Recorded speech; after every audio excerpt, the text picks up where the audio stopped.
I spent 34 years building things the American public was never supposed to know about. Underground bunkers in the Nevada desert, signal-hardened communications vaults beneath the Pentagon, climate-controlled storage facilities in mountain ranges whose names I still cannot say out loud without violating a federal statute. My company, Greystone Infrastructure Solutions, held defense contracts worth more than most small nations' annual budgets. I personally oversaw the construction of 11 black site facilities between 1981 and 2004, every single one of them classified above top secret under compartmentalized programs with code names that would mean nothing to you even if I whispered them. My name is Bill Decker. I am 78 years old. I live in a modest house in Prescott, Arizona, and I have terminal pancreatic cancer. The doctors gave me 4 to 6 months back in January, and it is now late March, so the math is not complicated. I am telling you this story because the thing I helped build in the summer of 1993 in a valley in the Cascade Range of Washington State haunts me more than anything else I have ever been part of, more than the weapons storage, more than the interrogation facilities, more than any of it, because what they asked me to contain was not a weapon. It was not a foreign asset. It was not stolen technology from a rival government. It was alive. It was aware, and what we did to it was wrong. I need to back up and give you some context about how a man ends up in my line of work. I grew up in Tulsa, Oklahoma, the son of a pipe fitter who worked the oil fields.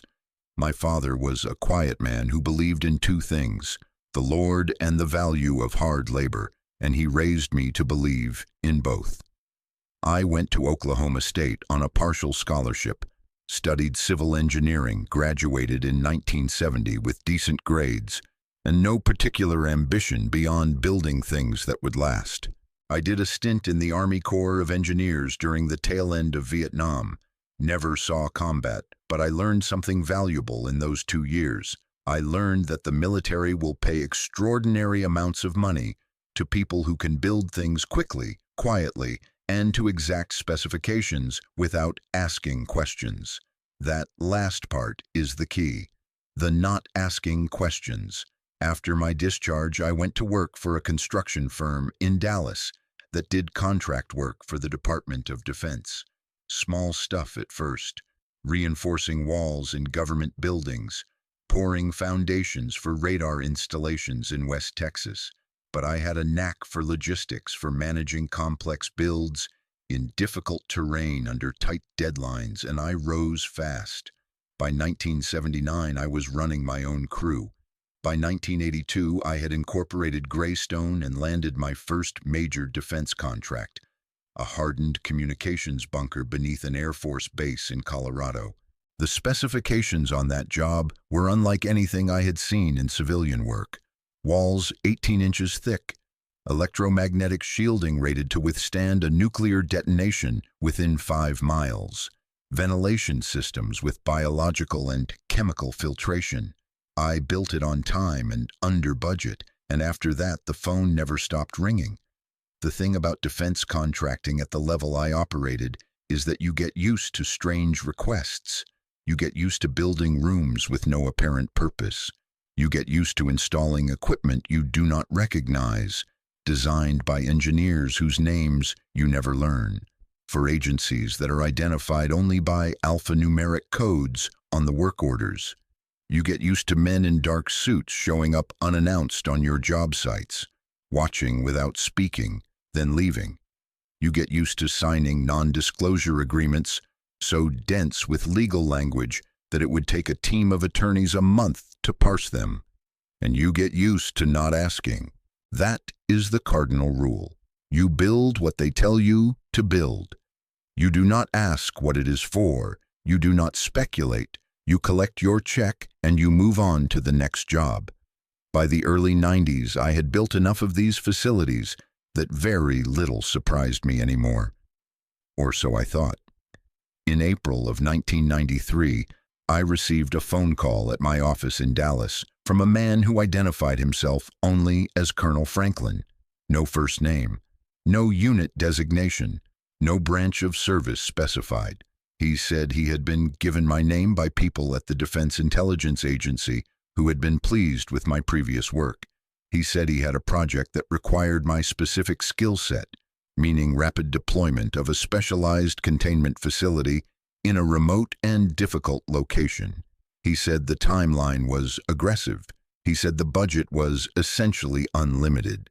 And he said that if I accepted, I would be required to submit to an enhanced background investigation and sign documentation that would make everything I had previously signed look like a library card application. I should have asked more questions. I know that now. But the truth is, when someone tells you the budget is unlimited and the work is urgent, a contractor hears opportunity. I said yes. Within a week, I had been visited at my home by two men from an agency I had never heard of, who spent 3 days going through my financial records, interviewing my neighbors, and conducting what they called a psychological suitability assessment, which consisted of 4 hours of questions designed to determine whether I could keep my mouth shut under extreme psychological pressure. Apparently I passed, because 10 days after that initial phone call, I was on a military transport flight out of Fort Worth, headed to a staging area near a town called Randall, Washington, population maybe 500, tucked into the foothills of the Southern Cascades about 40 miles southwest of Mount Rainier. Colonel Franklin met me at the staging area, which was set up in a clearing on private timberland that the government had apparently leased on short notice. He was a lean man in his 50s with the kind of face that looked like it had been carved from hardwood, all angles and deep lines and eyes that gave away absolutely nothing. He shook my hand, offered me coffee from a thermos, and walked me to a map table set up under a green canvas canopy. The topographic map showed a valley approximately 6 miles east of the staging area, accessible only by a single logging road that had been partially washed out by spring rains. The valley was situated between 2 ridgelines, heavily forested, with old-growth Douglas fir and western red cedar, with a seasonal creek running through the bottom. It was remote, it was difficult to access, and it was, according to Franklin, where I would be building the most unusual structure of my career. I expected him to tell me it was a listening post, or a weapons cache, or some kind of forward operating base for a training exercise. What he told me instead made me set down my coffee cup and stare at him for a solid 15 seconds without speaking. He said that a joint operation involving military personnel and personnel from at least 2 civilian agencies had successfully captured a large bipedal primate in the forests northeast of Mount St. Helens approximately 11 days earlier. He said the creature was alive and was being held in a temporary containment arrangement that was not adequate for long-term housing. He said my job was to design and build a permanent containment facility in the valley he had indicated on the map, capable of securely holding a living specimen of extraordinary size and strength for an indefinite period. He said the facility needed to be completed within 30 days. I want to be clear about my reaction. I did not laugh. I did not ask if he was joking. I had been working in classified programs long enough to know that the people who run these operations do not joke, they do not waste time, and they do not fly contractors across the country on military aircraft to deliver punchlines. Whatever Colonel Franklin believed they had captured, he believed it absolutely, and the infrastructure he was requesting was consistent with that belief. He wanted reinforced concrete walls. He wanted steel-plated doors. He wanted observation ports made of ballistic glass. He wanted environmental controls to maintain specific temperature and humidity ranges. He wanted a drainage system capable of handling significant biological waste. He wanted exterior perimeter security, including motion sensors, cameras, and electrified fencing. This was not a cage. This was a prison, a purpose-built prison for something very large and very strong, that they intended to keep for a very long time. I asked only one question that first day, and it was the most important question an engineer can ask. I said, "What are the physical parameters of the specimen?" Franklin pulled a manila folder from a locked case and handed it to me. Inside were photographs, Polaroids mostly, along with several printed images that looked like they had been taken from a video feed.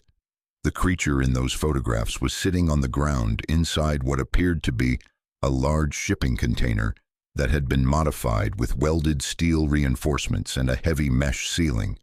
It was hunched forward, its massive shoulders curved inward, its head hanging low. Even in that compressed posture, I could tell it was enormous. The notes in the folder listed estimated measurements. Height, approximately 8 feet 4 inches when standing upright. Weight, estimated between 650 and 700 pounds. Arm span, approximately 9 feet. Upper body strength, listed simply as extraordinary with a note that it had bent a steel bracket, rated at 3,000 pounds of force during an earlier containment attempt. But here is what struck me about those photographs more than the size, more than the physical specifications, more than any of it, the creature's eyes. In one photograph taken through the mesh of the container ceiling, the creature was looking up directly at the camera. Its eyes were not the eyes of an animal in a cage. They were not glazed with fear or dull with confusion. They were clear and focused and unmistakably intelligent. There was something in that gaze that I recognized because I have seen it in the eyes of men under extreme duress. Awareness, understanding, a knowing comprehension of its situation that went far beyond instinct or survival response. That creature knew exactly where it was. It knew exactly what had been done to it. And it was watching and waiting and thinking. I did not say any of this to Franklin. I took the folder, I studied the specifications, and I began drawing up plans that evening in the back of a canvas tent by the light of a battery-powered lamp. Because that is what I do. I build what they tell me to build. I did not ask what the creature was. I did not ask how they had captured it. I did not ask what they planned to do with it once it was contained. I drew up plans for a reinforced concrete structure that would hold something the size and strength of what those photographs depicted, and I started making supply lists. The construction site was a nightmare from an engineering standpoint. The valley floor was uneven. The soil was a mix of volcanic ash, substrate, and clay that turned to mud the moment it rained, and it rained nearly every day. The logging road required significant grading before we could move heavy equipment in. We had to build a temporary bridge over the creek just to access the build site. I brought in a crew of 18 men, all of them cleared for classified work, all of them experienced in difficult terrain construction, and none of them told what they were actually building. As far as they knew, we were constructing a secure storage facility for sensitive military equipment.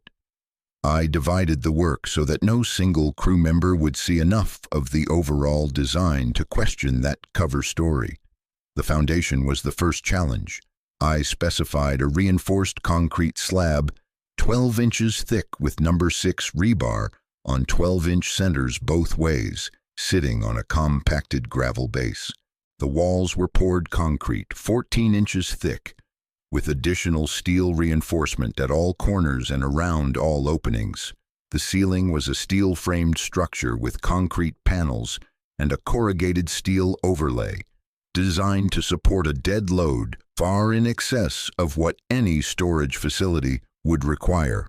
The main containment space was 32 feet by 24 feet, with a ceiling height of 14 feet. Dimensions that now seem almost absurdly small to me, knowing what I know about how these creatures live, but at the time seemed more than adequate for a single specimen. The door was the most engineered component of the entire structure. I specified a custom fabricated steel door, 8 inches thick, with a dual-bolt locking mechanism that engaged into steel sleeves embedded in the concrete doorframe. The door weighed approximately 2,200 pounds and moved on a hydraulic track system powered by a dedicated generator. It could not be opened manually. The observation ports were 6-inch diameter openings fitted with layered ballistic glass, rated to stop a .50 caliber round, though I doubted even this creature could generate that kind of focused force. I installed 4 of them at different heights and angles to provide multiple viewing perspectives into the containment space. We worked 12-hour days, 7 days a week, in constant rain and mud, and the kind of bone-deep cold that seeps into you through your boots and your gloves and your rain gear and never quite lets go. My crew was good. They were professional. They did not complain, at least not to me, and they did not ask questions. But I noticed things. I noticed that several of them had started sleeping poorly. I noticed that Tom Allen, my foreman, a man who had built bunkers in the Saudi desert, without flinching, had started carrying a sidearm even though we were supposedly on a routine construction job. I noticed that 2 of my crew members asked to be reassigned after the first week, citing personal reasons that they refused to elaborate on. And I noticed that at night, when the generator shut down and the valley went dark and quiet, sounds came from the surrounding forest that none of us could explain. Long, low vocalizations that seemed to come from multiple directions simultaneously. Not howls exactly, not screams, something in between, something that carried through the trees and the fog and settled into your chest like a physical weight. I asked Franklin about the sounds on the morning of our 9th day on site. He was standing at the edge of the clearing, drinking coffee and watching the tree line with the kind of fixed attention that military men reserve for potential threats. He did not look at me when he answered. He said the specimen's capture had disrupted a family group. He said the remaining members of that group were still in the area. He said they were not considered a direct threat, but that perimeter security should be maintained at all times. Then he walked away. A family group. He said it the way you might say a pack of coyotes or a herd of elk, casually, dismissively. But the sounds I heard at night were not casual or dismissible. They were deliberate, they were varied, they had structure and pattern, and the more I listened, the more I became convinced they were communicative. Something out there in those dark, wet forests was calling to the creature we were building a prison for, and the longer we worked, the closer those calls seemed to get. On day 14 of construction, we poured the final walls, and I began installing the door system. That same day, Franklin informed me that the specimen would be transferred from its temporary holding location to the new facility within 72 hours of completion, whether or not I had finished all secondary systems. I told him the environmental controls and drainage system needed at least another 4 days. He said those were secondary concerns. His primary concern was structural integrity and security of the containment space. I told him the containment space would be ready. He said that was all he needed to hear. What he did not tell me, and what I did not learn until much later, was the circumstances of the creature's capture. I pieced the story together over the following weeks, from fragments overheard in conversations between Franklin's men, from documents I glimpsed on his field desk, and from one extended conversation with a wildlife services biologist named Dr. Steve Palmer, who had been brought in to assess the creature's health and who was, unlike everyone else on site, willing to talk. Palmer was a tall, thin man in his early 40s with a sun-weathered face and the kind of nervous energy that comes from being perpetually out of his depth. He had been called in from a field station in Montana, where he had been studying grizzly bear populations, told only that he was needed for a large mammal assessment in Washington state. When he arrived and saw what he was actually being asked to examine, He told me he sat in his truck for 20 minutes trying to decide whether to drive away. He did not drive away. He was a scientist, and whatever his fears, his curiosity was stronger. According to what Palmer told me and what I was able to piece together from other sources, the capture had occurred on April 2nd, 1993, in a drainage approximately 15 miles northeast of Mount St. Helens, in an area of old-growth forest that had survived the 1980 eruption. A Forest Service crew working on a trail maintenance project had reported unusual activity in the area over the previous several months.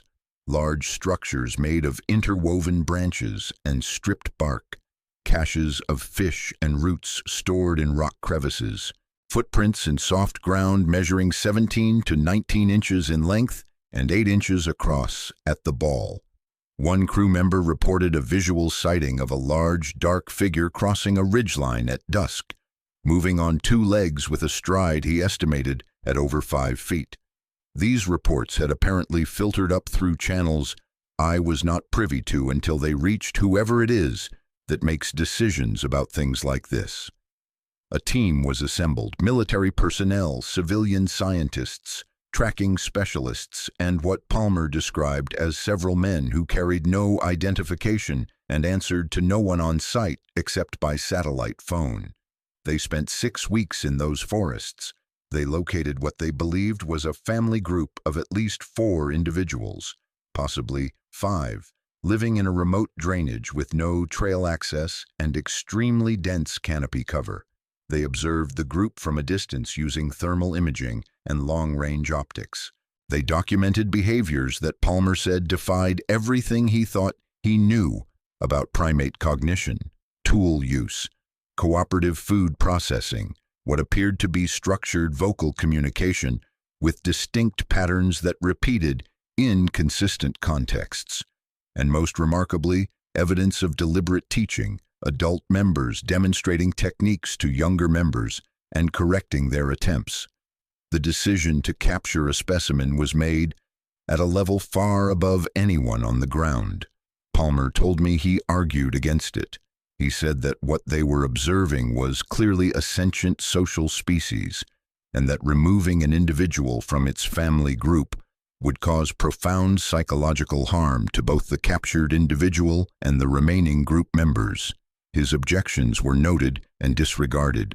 The capture was authorized, and a plan was developed targeting the largest adult male in the group, presumably the dominant individual, on the theory that studying the most robust specimen would yield the most useful data.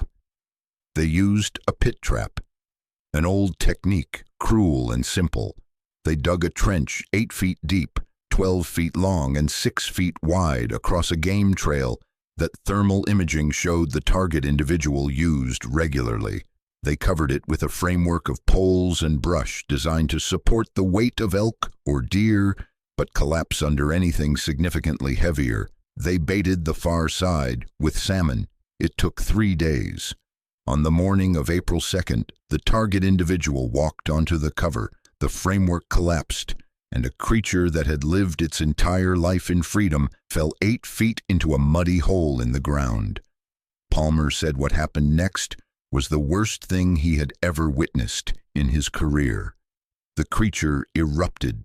It threw itself against the walls of the pit with a violence that shook the ground. It screamed, and Palmer said that scream was not animal rage. It was anguish. It was terror. It was the sound of something that understood exactly what had happened to it and was experiencing the full emotional weight of that understanding.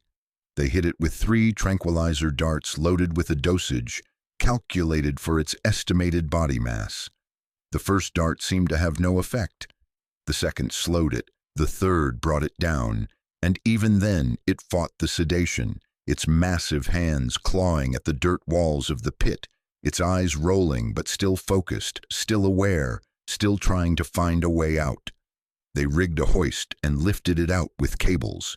They transported it by helicopter, slung beneath a heavy-lift Chinook in a cargo net, to the temporary holding site near Randall. Palmer examined the creature while it was sedated. He said it was the most remarkable biological specimen he had ever seen. Muscular development beyond anything in the primate record. Bone density approximately twice that of a human. Hands that were proportionally larger than a gorilla's, but with finger dexterity comparable to a human's. Feet with a unique combination of rigid arch structure and flexible toe articulation that explained how these creatures could move through rough mountain terrain with the ease of a mountain goat and the silence of a cat. And the brain case, Palmer said, was enormous. He estimated cranial capacity at roughly 2,200 cubic centimeters, significantly larger than the human average. When it woke up in that modified shipping container, the creature did not rage. It did not throw itself against the walls. It sat in the corner, drew its knees up to its chest, wrapped its arms around its legs, and rocked. Palmer said it rocked back and forth for hours, a slow, rhythmic motion that he had seen in captive primates suffering from acute psychological distress. It would not eat, it would not drink. When humans approached the container, it would turn its face to the wall and become motionless, as if willing itself to disappear. Palmer said that was the behavior that disturbed him most. Not the strength demonstrations, not the vocalizations, the withdrawal, because withdrawal of that nature requires a concept of self. It requires the ability to recognize your own suffering and choose to retreat from the world that is causing it. That is not instinct. That is consciousness. I finished the primary containment structure on day 21. The door was installed. The hydraulic system was tested. The observation ports were sealed and pressure checked.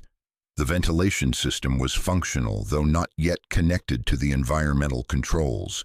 The exterior perimeter fence was up, 8 feet of chain link topped with razor wire and wired to a 12-volt electrification system powered by the main generator. I had done my job. I had built a box strong enough to hold this creature indefinitely, in a valley remote enough that no civilian would ever stumble across it, with security systems robust enough to detect any approach from any direction. It was, from an engineering standpoint, an excellent piece of work, and standing there on that gray, drizzling afternoon, looking at what I had built, I felt something I had never felt on any previous job in my career. I felt ashamed. The transfer happened 2 days later, on a Thursday. They brought the creature in on a flatbed truck, still in the modified shipping container, sedated again with a dosage Palmer later told me was dangerously high, high enough that he had warned Franklin there was a real risk of cardiac arrest. They backed the truck up to the entrance of the facility, aligned the container door with the facility door, opened both, and waited. The creature did not move.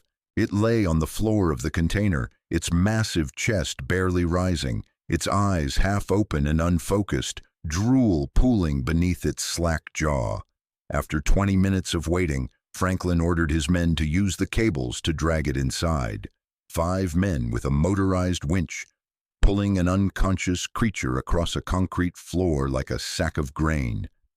I watched from the observation port as they positioned it in the center of the containment space and withdrew. The hydraulic door closed with a sound like a vault ceiling. The bolts engaged.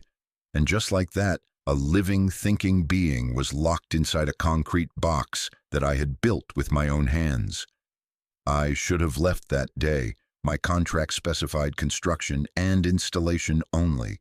I had no obligation to remain on site once the facility was operational, but I did not leave, partly because Franklin asked me to stay in case structural issues arose during the initial containment period, partly because Palmer, who was the closest thing I had to a friend on that site, asked me to stay because he was frightened and overwhelmed and needed someone to talk to who was not wearing a uniform or carrying a weapon. But mostly I stayed because of something I had seen through the observation port in the minutes before the door closed. As Franklin's men were withdrawing from the containment space and the creature was lying motionless on the floor, I saw its hand move. Not the involuntary twitch of a sedated animal, a deliberate, controlled movement. Its right hand, palm down on the concrete, slowly rotated until its fingers were spread flat against the floor, and then, very gently, it pressed down, as if it were feeling the surface beneath it, as if it were testing the material of its cage, as if, even through the fog of heavy sedation, some calculating part of its mind was already gathering information, already analyzing, already working on the problem of how to get out. The creature fully regained consciousness approximately 6 hours after the transfer. Palmer and I were watching through the observation ports when it happened. One moment it was lying still, the same shallow breathing, the same slack posture. The next moment its eyes opened and it was alert, with a suddenness that made both of us step back from the glass. It did not move its body, just its eyes. They swept the space systematically, left to right, floor to ceiling, taking in every surface, every corner, every fixture. It studied the door for a long time. It studied the observation ports. It studied the ventilation grates in the ceiling. And then it looked directly at the port where Palmer and I were standing, and it held that gaze for what felt like a full minute, but was probably 10 or 15 seconds. Palmer made a sound beside me, a small involuntary noise in his throat, and gripped my arm hard enough to leave bruises I would find the next morning. That first evening, the creature began to explore its enclosure. It moved slowly, almost cautiously, touching every surface with its enormous hands. It ran its fingers along the seams where the walls met the floor. It pressed against each wall in sequence, not with full force, but with a steady, measured pressure. Like an engineer testing load-bearing capacity, it reached up and touched the ceiling, its fingers probing the gaps between the concrete panels. It examined each observation port, pressing its face close to the glass, and I realized with a shock that it was not just looking out. It was studying the construction of the ports themselves, the way the glass was seated, the thickness of the steel frames, the bolts that secured them. It found the ventilation grates and spent considerable time examining them. The grates were heavy steel, welded to frames that were anchored into the concrete, with expansion bolts rated at 5,000 pounds of pull-out resistance each. The creature gripped one grate and pulled. Not hard, just enough to test. It held the pull for several seconds, then released. Then it gripped and pulled again, slightly harder, and held for longer. It was methodical. It was systematic. It was doing exactly what I would have done if I were an engineer assessing a structure from the inside, finding the weak points, testing the tolerances, building a mental model of the forces required to defeat each component. I reported what I had observed to Franklin that evening. He listened without expression, nodded, and said that the facility had been built to my specifications, and he was confident in its integrity. I told him that my specifications were based on estimated strength parameters, and that what I had observed suggested a level of problem-solving intelligence that fundamentally altered the risk assessment. He thanked me for my input and dismissed me. That was the first time I seriously considered packing my equipment and driving away. It was not the last. That night the sounds from the forest intensified. The vocalizations I had been hearing throughout the construction period grew louder, closer, and more varied. There were low, rumbling calls that vibrated in my chest, high, keening wails that cut through the fog and rain like blades, and something new. Rhythmic, percussive sounds like something very large striking tree trunks with tremendous force. The patterns repeated. 3 strikes, a pause, 2 strikes, a longer pause, then 3 strikes again. Over and over from multiple positions around the valley. Palmer sat on his cot in the tent we shared, his face pale, his hands wrapped around a coffee cup he was not drinking from, and said what we were both thinking. They are trying to communicate with it. The family group had followed. They knew exactly where their member was being held, and they were calling to it, telling it they were there, telling it they had not abandoned it, telling it maybe to hold on. And from inside the containment facility, faintly but unmistakably, the captured creature answered. The response from inside the facility was not a scream or a howl. It was a deep, resonant vocalization that seemed to originate not from the creature's throat, but from somewhere deeper, its chest or its diaphragm, a sound so low that I felt it in the soles of my feet before I heard it with my ears. It rose slowly in pitch, held at a sustained frequency for several seconds, then descended and faded. Outside, the forest fell silent, completely silent. No calls, no percussive strikes, nothing. As if every creature in that family group had stopped mid-breath to listen. Then, after maybe 30 seconds of absolute stillness, a single answering call came from the ridge to the north. The same tonal pattern, the same duration, the same rising and falling pitch. It was like listening to two sides of a conversation in a language older than any human tongue. Palmer looked at me across the dim tent and whispered, "They understand each other, not just communication, comprehension, call and response with meaning attached." The next 48 hours were the most unsettling of my life, and I say that as a man who once spent 3 weeks building a facility inside an active minefield in Kuwait. The creature in the containment space had shifted its behavior entirely. It was no longer rocking. It was no longer withdrawn. It was standing, moving purposefully around the space, and its attention was focused on specific structural elements that it returned to again and again. The ventilation grates, the seams between the wall panels and the ceiling, and particularly the junction between the floor slab and the east wall, where the concrete had developed a hairline crack during the curing process, something I had noted but assessed as cosmetically insignificant given the overall thickness and reinforcement of the slab. I watched it through the observation port on the second morning after the transfer, and what I saw made the hair stand up on my forearms. The creature was crouched beside that hairline crack in the floor, and it was working on it. Not smashing, not clawing, working. It had somehow obtained a fragment of concrete, probably a small piece that had spalled from the rough-finished interior wall, and it was using that fragment as a tool, pressing the pointed edge into the crack and applying a slow, grinding, rotational force. It was widening the crack, methodically, patiently, the way you would use a chisel to open a seam in stone. And it was doing this work at the base of the wall, at the exact point where the floor slab met the wall footing, which any structural engineer will tell you is the weakest junction in a poured concrete structure. I went to Franklin immediately. I told him what I had observed. I told him the creature was demonstrating tool use and structural analysis that implied a sophisticated understanding of material properties and construction weaknesses. I told him the hairline crack in the floor slab, while not a structural concern under normal conditions, could become one if subjected to sustained mechanical assault at the junction point.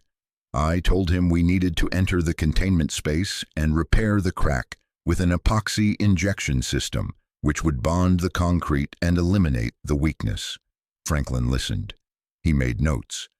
And then he asked me a question that stopped me cold. He said, "How long would entry require?" I told him a repair team of 2 men could complete the injection in approximately 45 minutes, assuming the creature was sedated. He shook his head. He said they had already administered 4 sedation doses, and Palmer had warned that any additional chemical sedation within the next week could cause organ damage. He said he was not willing to risk the specimen's health for a cosmetic concrete repair. He said the facility was built to withstand forces far beyond what any biological organism could generate. He said, "I was overreacting. I was not overreacting. I was doing what I had been trained to do for 30 years, which is to identify structural vulnerabilities and address them before they become structural failures. But Franklin was not an engineer. He was a military officer who thought in terms of force and counterforce, and in his calculus 14 inches of steel-reinforced concrete would always defeat flesh and bone, no matter how strong that flesh and bone might be. He was thinking about the problem like a soldier. The creature was thinking about it like an engineer. On the second night after the transfer, the activity outside the perimeter intensified dramatically.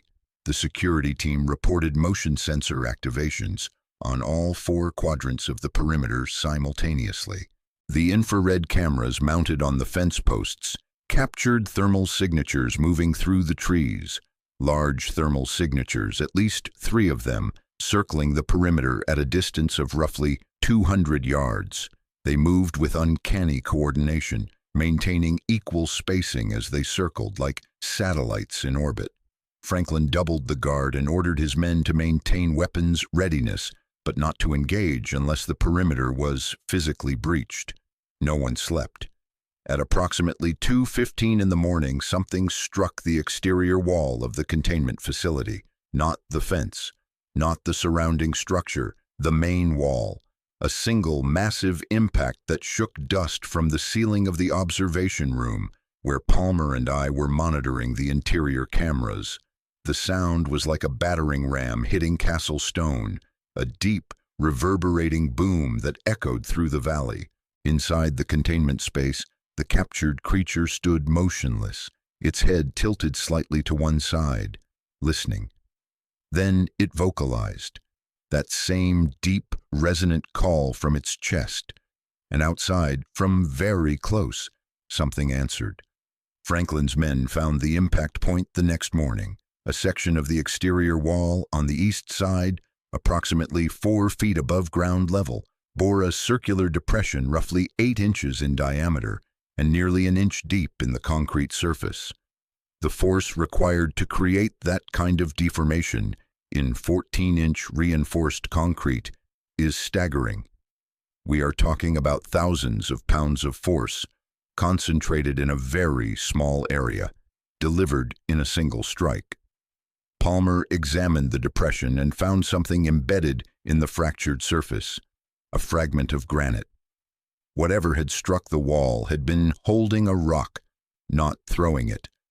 Holding it, using it as an amplifier for its own physical force. Palmer pulled the granite fragment out with pliers and held it up in the gray morning light, turning it over in his fingers. It had been shaped. The edges had been deliberately worked to create a roughly spherical form, like a primitive hammer stone. These creatures were not just using tools, they were making them. I told Franklin we had a serious problem. He agreed, but his definition of the problem was different from mine. His problem was perimeter security and the possibility that the family group might attempt a direct breach of the facility. My problem was that I had built a containment structure based on the assumption that I was containing something roughly equivalent to a very large, very strong animal. What I was actually containing was something closer to a very large, very strong person. And the distinction matters enormously when you are designing a prison. Animals test barriers with brute force. People test barriers with intelligence. An animal will throw itself against a wall until it either breaks through or exhausts itself. A person will study the wall, identify its weakest point, acquire or create a tool suited to exploiting that weakness, and apply force strategically over time. The creature inside my facility was doing exactly that, and its family outside was providing both motivation and tactical coordination. The third night. This is the night I have replayed in my mind 10,000 times over the past 31 years, looking for the moment where I could have changed the outcome, where I could have done something different, said something different, built something different. I have never found that moment. Maybe it does not exist. Maybe what happened was inevitable from the instant they pulled that creature out of a pit trap and decided they had the right to keep it. It started at dusk. The vocalizations from the forest began earlier than usual, and with a quality I had not heard before. There was an urgency to them, a rising intensity, like voices building toward a crescendo. The captured creature was standing in the center of the containment space, facing the east wall, the wall that had been struck the night before. It was motionless except for its hands, which were opening and closing slowly at its sides, the massive fingers curling and uncurling with a deliberateness that reminded me of a man preparing to lift something very heavy. It was breathing deeply and evenly, controlled breathing, the kind of breathing you do when you are focusing your strength for maximum effort. At 9:47 that evening, three things happened simultaneously. Outside the perimeter, multiple large objects struck the fence on the north and south sides, triggering the electrification system and causing two sections of chain link to buckle inward. The security team scrambled toward those breach points, pulling men from the east and west positions. And inside the containment space, the creature moved. It did not go for the door. It did not go for the observation ports. It went for the east wall, directly to the hairline crack I had reported to Franklin 2 days earlier. It dropped to the floor, positioned itself on its back, with its feet against the base of the wall and its shoulders braced against the floor, and it pushed. Not a sudden, explosive burst. A sustained, progressive application of force that I could see, building in the tension of its legs, the cording of its neck muscles, the flattening of its massive feet against the concrete. It pushed, and it kept pushing, and I watched through the observation port as the hairline crack at the base of the east wall began to widen. I grabbed the radio and called Franklin. I told him the east wall was under internal stress, that the creature was exploiting the floor wall junction, that we needed to get men on the exterior of the east wall immediately to assess the situation. Franklin's voice came back tight and clipped.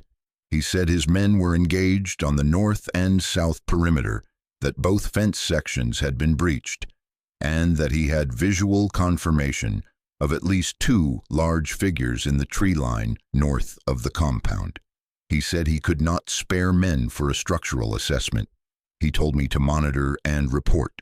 Monitor and report. I stood at that observation port, and I monitored. The creature adjusted its position twice, finding better leverage, wedging its shoulders into the angle between the floor and the opposite wall to create a more stable brace. The crack was now visible without magnification, a dark line running across the floor at the base of the east wall that was perhaps a quarter-inch wide. Dust and small fragments of concrete were falling from the junction. The creature's legs were trembling with the effort, the muscles bunching and releasing in waves, and then it reached down with one hand and worked its fingers into the widening crack and pulled upward while continuing to push with its legs, attacking the joint from two vectors simultaneously. Palmer was beside me, watching through an adjacent port, and he said something I will remember until the day I stop breathing. He said, "It is not just pushing. Look at its eyes." I looked. The creature's eyes were open, focused, and they were moving, scanning the crack as it widened, assessing the progress, calculating, and then it paused. It stopped pushing, pulled its hand from the crack, and lay still for perhaps 30 seconds. Resting, I thought, recovering its strength for another effort. But that is not what it was doing. It was listening. Its head was turned slightly, one ear pressed close to the floor, and it was listening to something I could not hear. Palmer said later that he believed it was listening for its family, waiting for a signal, coordinating. At 10:22, it came. A single percussive strike against the exterior of the east wall, directly above the compromised junction. The same type of impact as the night before, but this time I felt the building shudder. Inside, at the exact instant of the exterior impact, the creature drove its legs against the weakened junction with everything it had. The convergence of internal and external force on the same structural point at the same moment did what neither force alone could have accomplished. The floor slab cracked. not the hairline fracture I had been monitoring. A structural crack running diagonally from the wall junction toward the center of the floor, accompanied by a sound like a rifle shot as the rebar inside the concrete reached its yield point and snapped. I screamed into the radio. I told Franklin the east wall had a structural failure, that the floor wall junction had been compromised, that the creature and its family were executing a coordinated breach. Franklin's response was drowned out by what happened next.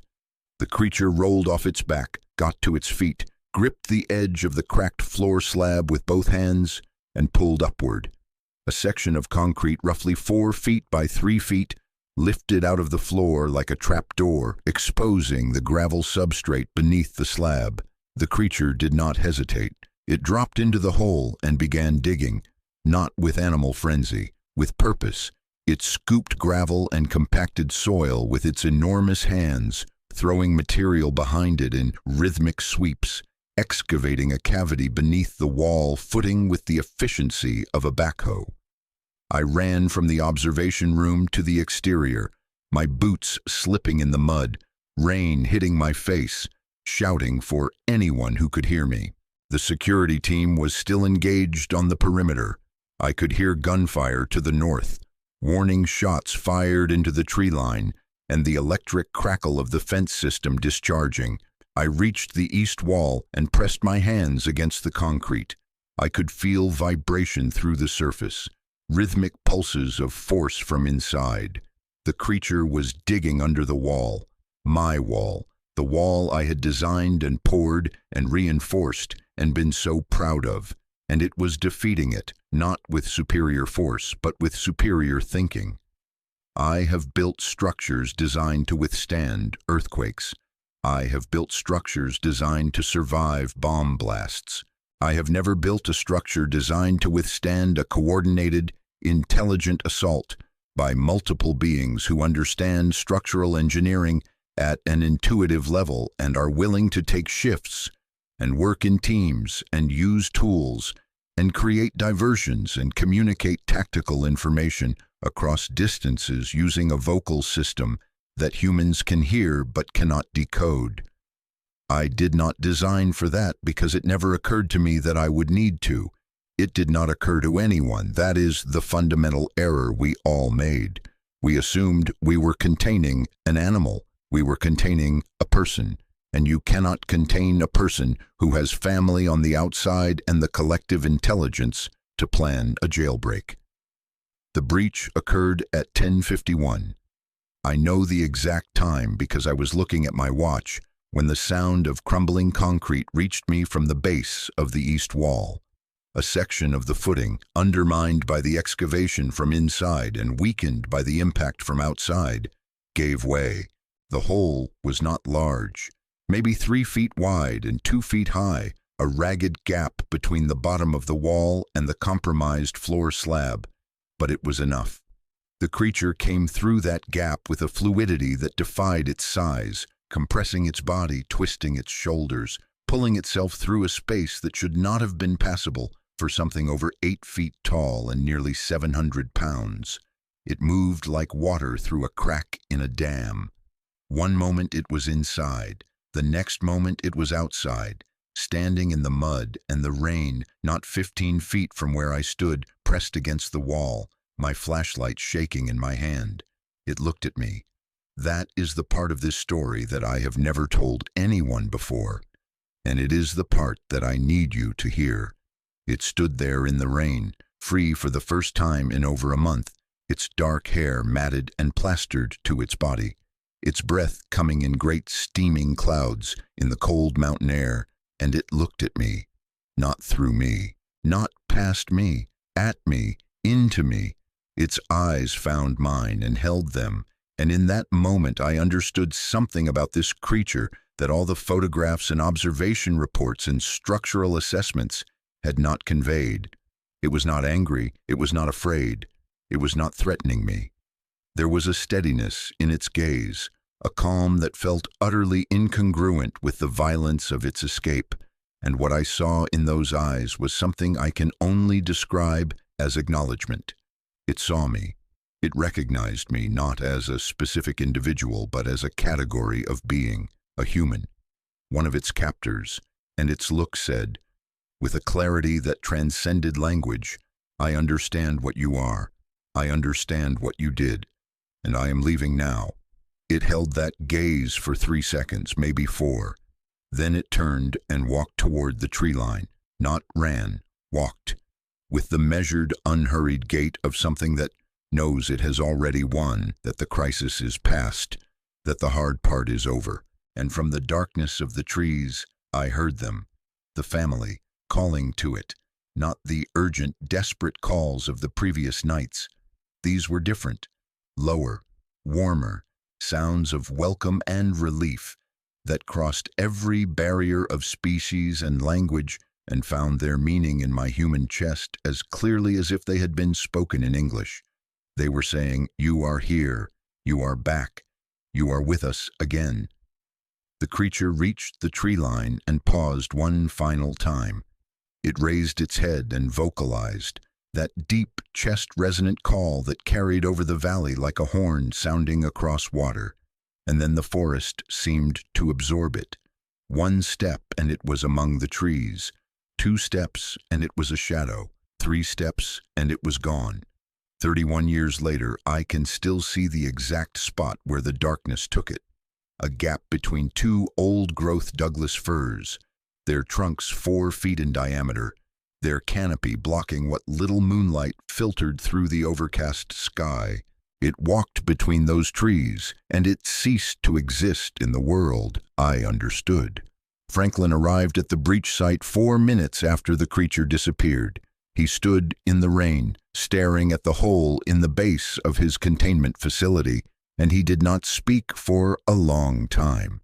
When he finally turned to me, his face had an expression I had never seen on a military officer. It was not anger. It was not frustration. It was bewilderment. The genuine confusion of a man whose entire framework for understanding the world has just been demonstrated to be inadequate. He asked me what happened. I told him everything I had observed, the systematic testing, the tool use, the coordinated assault from inside and outside, the diversionary breaches on the north and south perimeter, the precise timing of the external impact coinciding with the internal structural assault, the excavation technique, all of it. He asked me if I believed the creature had planned the escape. I told him that planned was not a strong enough word. I told him it had engineered the escape using a methodology that any structural demolition team would recognize. Identify the weakest point, prepare the failure zone, create diversions to draw security away from the point of breach, coordinate interior and exterior forces for simultaneous application, exploit the breach immediately and decisively. This was not an animal reacting to captivity. This was a tactical operation executed by multiple intelligent beings working in concert toward a shared objective. The only thing missing was a radio, and I was no longer certain they needed one. The aftermath was chaotic and classified in equal measure. Franklin's team swept the surrounding forest for 4 days without finding any trace of the creature or its family group. Palmer was debriefed for 6 hours and then driven to a military airfield and flown home with orders to never speak about what he had witnessed. My crew was paid a substantial bonus, reminded of the penalties for violating their security agreements, and dispersed to other projects.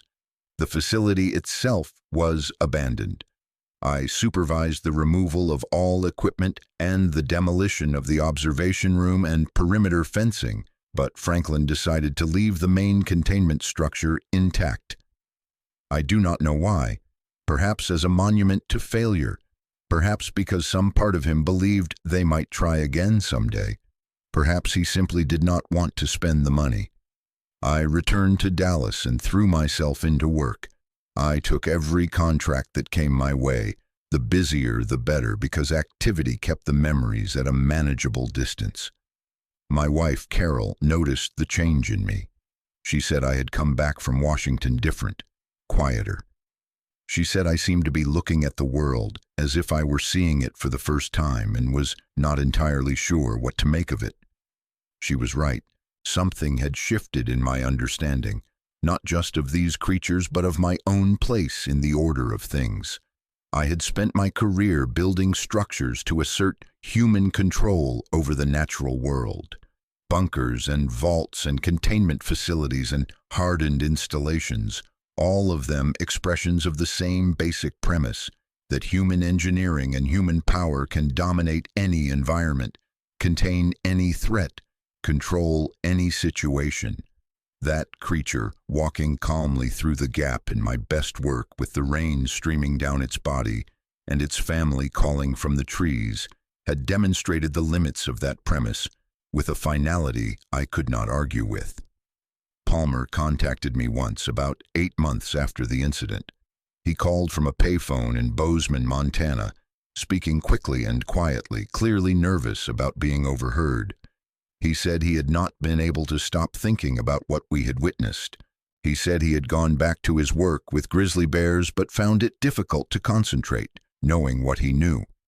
He said he had done some quiet research on his own time, accessing historical Forest Service records, tribal oral histories from the Yakima and Cowlitz nations, and reports from other researchers who had investigated similar phenomena.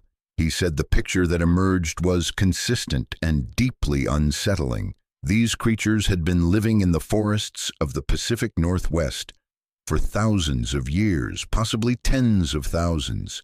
They had been observed and documented by indigenous peoples who regarded them with a reverence that the scientific community had dismissed as mythology. They were not animals in any sense that Western biology recognized. They were a parallel species, possibly a surviving lineage of hominid that had diverged from the human family tree hundreds of thousands of years ago, that had developed its own culture, its own communication system, its own social structure, and its own relationship with the forests they inhabited. Palmer said the tribal accounts were remarkably consistent across nations that had minimal historical contact with each other. The creatures were described as guardians of the forest, territorial but not aggressive, avoidant of human contact by choice, capable of remarkable intelligence and emotional depth, and fiercely protective of their family groups. Multiple tribal accounts described instances of these creatures helping humans, guiding lost travelers to safety, leaving food near isolated camps during hard winters, and watching over children who wandered too far from their villages. Not monsters, not beasts, neighbors, intelligent, cautious, compassionate neighbors who had learned through centuries of experience that proximity to humans brought danger and who had chosen, deliberately and wisely, to remain hidden. I asked Palmer what he thought should happen next. He was quiet for a long time. Then he said that what should happen is that people like us should keep our mouths shut and let these creatures continue to live the way they had been living for millennia. He said the moment their existence became publicly confirmed, their extinction would become inevitable. Not through hunting, though there would certainly be that. Through habitat destruction, through scientific exploitation, through the relentless human need to study and categorize and control everything we encounter. He said the best thing we could do for them was nothing, absolutely nothing. I listened to Palmer. For 31 years, I kept my mouth shut. I did not tell Carol. I did not tell my children. I did not tell my pastor or my doctor or my attorney. I locked the experience away in the same mental compartment where I kept all my classified work, behind the same walls of discipline and silence that had defined my professional life. But the thing about walls is this, and I say this as a man who has spent his life building them. Every wall has a weak point. Every containment eventually fails. And the older I get, and the closer I get to the end of this life, the more I realize that some things are not meant to be contained. I went back to that valley. Twice. The first time was in 2001, 8 years after the incident. I drove up from Prescott in my truck, alone, and hiked the old logging road to the valley. The road was barely passable, overgrown with alder and vine maple. The temporary bridge we had built over the creek long since rotted and collapsed. But the containment structure was still there. Concrete endures.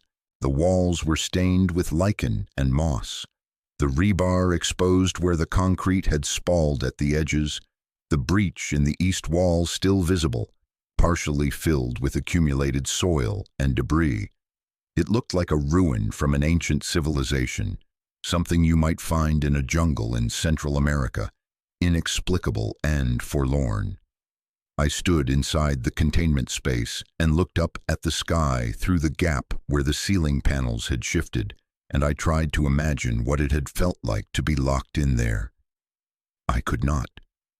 The scale of the cruelty was beyond my capacity to internalize, even standing in the space where it had been inflicted. But here is what struck me on that visit. The forest around the structure had been reclaimed by its inhabitants, not by deer or elk or the usual succession of wildlife that fills abandoned human spaces. By them, there were structures in the surrounding trees, massive constructions of interwoven branches and stripped bark like the ones the Forest Service crew had reported before the capture. There were footprints in the soft earth along the creek, large and unmistakable, overlapping in patterns that suggested regular use. And on the exterior of the containment structure's east wall, directly above the breach point, someone had placed a stone, a single rounded granite stone, about the size of a cantaloupe, resting on a small ledge formed by the crumbling concrete. It was the same type of stone, the same hand-worked spherical shape as the hammerstone Palmer had extracted from the impact crater years before. It had been placed there deliberately. I do not know what it meant. A marker, maybe, a memorial, a reminder of what had happened in this place and what had been overcome. I left it where it was. It was not mine to move. The second visit was in 2014. I was 68 years old, my knees were bad, and the hike nearly killed me, but I needed to see.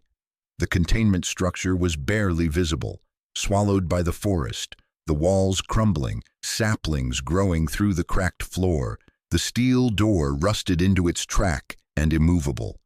The structures in the trees were more numerous and more elaborate. I saw what Palmer might have called evidence of cultural development, constructions of increasing complexity, some incorporating materials that did not belong to the natural forest, strips of metal, fragments of plastic, lengths of wire salvaged from human refuse and incorporated with evident intentionality. These creatures were not just surviving, they were adapting. They were incorporating human technology into their own cultural practices, selectively and purposefully, the way human societies have always done when they encounter useful innovations. I sat on a mossy log beside the creek and ate a sandwich and drank water from a thermos and listened to the forest. It was alive with sound, bird calls and insect hum and the quiet rush of water over stones. And underneath all of it, almost below the threshold of perception, a low, sustained vocalization from somewhere high on the ridge to the north. Not alarmed, not aggressive, watchful. Something up there knew I was present. Something was monitoring my visit the way you might watch a neighbor who has wandered into your yard, with attention, with caution, without hostility. I finished my sandwich, packed my thermos, and hiked out. I did not look back. I am telling you all of this now because I am dying and because Palmer is already dead. He passed in 2018, colon cancer, and his knowledge died with him. Carol died in 2020. My children live in other states and call on Sundays. I am alone with this story in a way I have never been before, and I have decided that the weight of carrying it is greater than the weight of telling it. I am violating my security agreements. I am violating the trust of men who paid me well to stay quiet. I am aware of the potential consequences, and I have calculated that the federal government is unlikely to prosecute a 78-year-old man with stage 4 cancer for disclosing events that occurred 31 years ago in a program that has probably been defunded, reorganized, and buried under so many layers of bureaucratic revision that finding the original paperwork would require an archaeological expedition. But I am not telling this story to embarrass the military, or to expose a secret program, or to prove that these creatures exist. Plenty of people have tried to do those things, and the result is always the same. Ridicule, dismissal, the comfortable certainty of people who have never stood in a dark valley in the Cascades at 2 in the morning and felt the ground vibrate beneath their feet from a vocalization that no known animal can produce. I am telling this story because of what I saw in that creature's eyes, twice. Once through the observation port, when it first regained consciousness in my containment facility, and once through the rain, when it stood free in the mud and looked at me before walking into the trees. Both times what I saw was the same thing, understanding, not the blank mechanical processing of sensory information, real understanding, the kind that encompasses not just what is happening, but what it means. That creature understood its captivity. It understood its suffering. It understood the nature of its captors. And when it escaped, it understood that it was choosing mercy. It could have killed me. Standing there in the rain, 15 feet away, with a body mass 3 times my own and strength sufficient to bend structural steel, it could have crushed me like an aluminum can. It did not. It looked at me and it left. That choice, that deliberate, considered choice to walk away from the being who built your prison, is the single most profound act of grace I have ever witnessed. And I have thought about it every day since. My pastor, a good man named Mike Lewis, who has been patient with me through a lot of difficult conversations in the past year, asked me once what I thought these creatures were in a theological sense. Was I saying God had created another intelligent species and hidden it in the forests of North America? I told him I did not know what I was saying in a theological sense. I told him that I was an engineer, not a theologian, and that my expertise was in concrete and steel, not in the mind of the Almighty. But I told him this: the book of Job asks whether we can understand the ways of the Lord, whether we can fathom the depths of the ocean or comprehend the breadth of the earth. I told Mike Lewis that I had spent my life believing I could understand everything I needed to understand by measuring it and building around it, that if I could pour enough concrete and bolt enough steel, I could contain anything, control anything. And I told him that on a rainy night in a valley in Washington State in 1993, a creature that walked between worlds taught me the limits of that belief. I do not know what they are. I do not know where they fit in the taxonomy of life on this planet. I do not know how many of them there are, or how long they have been here, or what their lives look like when no one is watching. I know they are intelligent. I know they are emotional. I know they love their families with a ferocity that makes our human concept of family loyalty look anemic by comparison. I know they are capable of strategic thinking, cooperative planning, tool use, communication, and restraint. And I know that the one thing they want from us, the one thing they have been trying to tell us for thousands of years, through their determined, disciplined, remarkable invisibility, is to be left alone. I built a prison for one of God's creatures. It escaped in 72 hours, not because my engineering was flawed, though if you want to be technical about it, I should have tied the floor slab to the wall footing with continuous rebar rather than relying on the dead weight of the slab alone. But the real failure was not structural. The real failure was moral. We had no right to capture that creature. We had no right to contain it. We had no right to separate it from its family. and its family had every right to do what they did to get it back. In the end, the concrete and the steel and the hydraulic doors and the electrified fencing were all irrelevant. What mattered was the bond between that creature and the others who came for it. What mattered was that they did not give up. They did not abandon their own. They planned and they communicated and they worked together and they got their family member back. And there is not a wall on this earth, not one I could build or anyone else could build, that can stand against that. I am tired now. The cancer is doing what cancer does, and the medication makes the days blur together. But I wanted this on the record before I go, not as proof, not as evidence, not as ammunition for anyone's argument about what does or does not exist in the forests of this country. Just as testimony, the testimony of an old engineer who built a box he was told to build and who watched something astonishing break out of it, and who spent the rest of his life understanding that the most important things in this world are the things we cannot contain. If you ever find yourself in the southern Cascades, in the old timber country south of Rainier, and you hear something in the forest at night that you cannot explain, a low vocalization that seems to come from the earth itself, a rhythmic percussion against wood that carries patterns too structured to be random, footsteps too heavy and too measured to be deer or elk, do not be afraid. And for the love of everything decent, do not try to find them, do not try to photograph them, do not try to capture them. Just listen. Acknowledge that you have been granted a rare privilege, the privilege of hearing something that most of the world insists does not exist, and then go home and be grateful and keep it to yourself. That is what I should have done. That is what Palmer should have done. That is what all of us should have done from the very beginning. But we did not, and I have carried the weight of that failure for 31 years, and I am setting it down now, here in whatever time I have left.